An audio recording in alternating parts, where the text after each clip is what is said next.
భారతదేశానికి గొప్ప ఖ్యాతి తెచ్చిన ప్రధాని నరేంద్ర మోడీ పార్టీ అయిన భారతీయ జనతా పార్టీలో చేరిన కార్యకర్త బార్డర్లో చేరి సేవ చేసినట్లే అవుతుందని అధిక సంఖ్యలో యువకులు కార్యకర్తలు బీజేపీలో చేరి మూడోసారి నరేంద్ర మోడీని ప్రధానమంత్రి చేద్దామని ఆదిలాబాద్ ఎమ్మెల్యే బీజేపీ ఆదిలాబాద్ జిల్లా అధ్యక్షుడు పాయల్ శంకర్ అన్నారు. గురువారం జన్నెర మండల కేంద్రంలో ఏర్పాటు చేసిన కార్యకర్తల సమావేశంలో ఆయన మాట్లాడారు. అమలు కాని హామీలతో తెలంగాణలో అధికారంలోకి వచ్చిన కాంగ్రెస్ పార్టీ హామీలు నెరవేర్చేందుకు ఇబ్బంది పడుతుందని ఆరోపించారు. ఉచిత బస్ ప్రయాణం తప్ప రేవంత్ రెడ్డి ప్రభుత్వం ఏమీ చేయలేదని పరిస్థితిలో ఉందన్నారు. కాంగ్రెస్ పార్టీని నమ్మే పరిస్థితిలో ప్రజలు లేరని ఆరోపించారు. వచ్చే ఎన్నికల్లో హామీలు మరిచిన కాంగ్రెస్ పార్టీ తగిన గుణపాఠం చెప్పాలని కోరారు. అదేవిధంగా 10 సంవత్సరాల అధికారంలో ఉన్న బీఆర్ఎస్ అవినీతి ఊబిలో కూరుకుపోయిందన్నారు. ఒక్కొక్కటిగా బీఆర్ఎస్ పార్టీ అవినీతి భాగోతం బయటపడుతుందని ఆరోపించారు. ఇలాంటి కాంగ్రెస్ బీఆర్ఎస్ పార్టీలకు వచ్చే పార్లమెంట్ ఎన్నికల్లో తగిన గుణపాఠం నేర్పాలని పేర్కొన్నారు. మంత్రిగా, ఎమ్మెల్యేగా, ఎంపీగా ఎలాంటి ఆరోపణ లేని వ్యక్తి ఆదిలాబాద్ బీజేపీ పార్లమెంట్ అభ్యర్థి గడం నగేష్ అత్యధిక మెజార్టీతో గెలిపించాలని కోరారు. ఈ సమావేశంలో బీజేపీ మండల అధ్యక్షుడు Gundavarapu Madhusudan Rao, parliamentary co convener Ashok, MPTC Shankaraiah, మాజీ అధ్యక్షుడు గోలిచంద్, బీజేవైఎం అధ్యక్షుడు ప్రవీణ్ కుమార్, ఎస్టీ మోర్చా అధ్యక్షుడు తిరుపతి, నాయకులు రమేష్, సూర్యం, జలపతి తదితరులు పాల్గొన్నారు.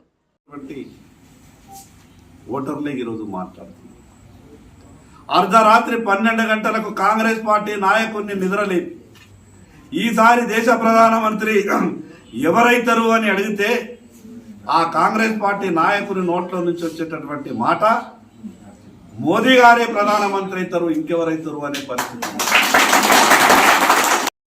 ప్రత్యర్థి రాజకీయ పార్టీ నాయకుడైన నరేంద్ర మోడీ గారే 3వసారి ప్రధానమంత్రి అవుతున్నాడు అని మాట్లాడేటటువంటి ఈ పరిస్థితులలో ఈ ఆదిలాబాద్ పార్లమెంటు పరిధిలో ఉన్నటువంటి ఈ జన్నారం మండలం ఓటరు మహాశైలకు ప్రత్యేకంగా పేరు పేరున విజ్ఞప్తి చేస్తున్నాం.